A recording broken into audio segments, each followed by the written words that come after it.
ചില ആളുകൾ പുറത്ത് കാമായി കാണാം, പക്ഷെ അവരുടെ ഉള്ളിൽ എന്താ നടക്കുന്നത് എന്ന് ആരും മനസ്സിലാക്കില്ല.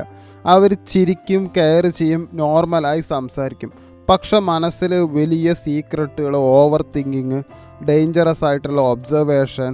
അതാണ് ആയില്യം നക്ഷത്രം.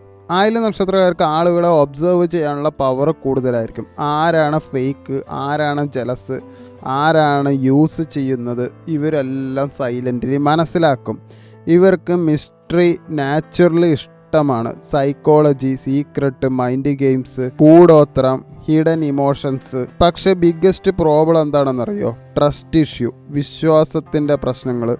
ആയില്യം നക്ഷത്രക്കാർ ഒരാളെ ഈസിലി ട്രസ്റ്റ് ചെയ്യില്ല. അങ്ങനെ വിശ്വസിച്ചാലും മൈൻഡ് ഫുള്ളി ഓപ്പൺ ചെയ്യില്ല. പുറത്ത് കാമായിട്ട് അഭിനയിക്കും, ഉള്ളിൽ ഇമോഷൻസിൻ്റെ ഒരു ഇടിമിന്നൽ തന്നെ നടക്കും.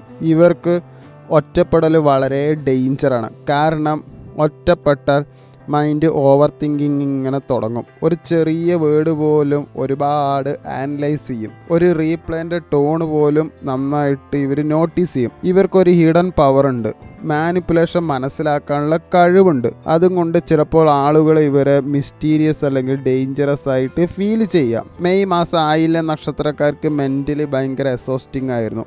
റിലേഷൻഷിപ്പിൽ കൺഫ്യൂഷൻ, ട്രസ്റ്റ് ഇഷ്യൂസ്, കരിയറിലുണ്ടാവുന്ന സ്ട്രെസ്സുകൾ, പൈസയുടെ പ്രോബ്ലംസ്. അത് പ്രഷറായിരുന്നു, പൈസേൻ്റെ പ്രഷറായിരുന്നു.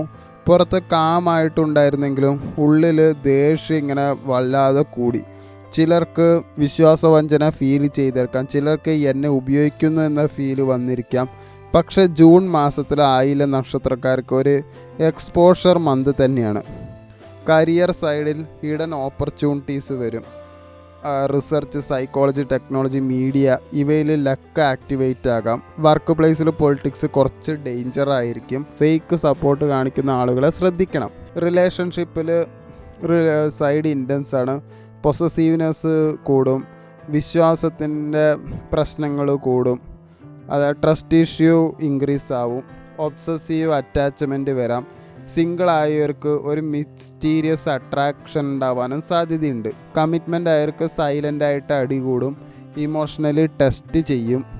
ഒരു ചെറിയ നുണ പോലും റിലേഷൻഷിപ്പ് ചിലപ്പോൾ ഡാമേജ് ചെയ്യാൻ സാധ്യതയുണ്ട്. സാമ്പത്തികമായിട്ട് പെട്ടെന്ന് ഉയർച്ച വരാൻ സാധ്യതയുണ്ട്. അതുപോലെ തന്നെ ഹിഡൻ ആയിട്ടൊരു ഇൻകം സോഴ്സ് ആക്ടിവേറ്റ് ആവും. റിസ്ക് ആയിട്ടുള്ള ഒരു തീരുമാനം എടുക്കരുത്, അത് ഡേഞ്ചറാണ്. ആരും അറിയാതെ ചിലവാക്കൽ, ഇമോഷണലി പെട്ടെന്ന് എന്തെങ്കിലും വാങ്ങിക്കൂട്ടൽ, ആവശ്യമില്ലാത്ത റോങ് ട്രസ്റ്റ്, ഇതെല്ലാം നിങ്ങൾക്ക് ലോസ് ഉണ്ടാക്കും. ജൂൺ മാസം ആയില്യം നക്ഷത്രക്കാർക്ക് വലിയൊരു യുദ്ധം തന്നെയായിരിക്കും. അത് ഒന്ന് വിശ്വാസവും ഒന്ന് സസ്പിക്ഷനാണ്. ഒരു സൈഡ് ജെന്യുവൻ ആളുകൾ വേണമെന്ന് തോന്നും, വേറൊരു സൈഡിൽ ആരെയും മുഴുവനും വിശ്വസിക്കാനും പറ്റില്ല.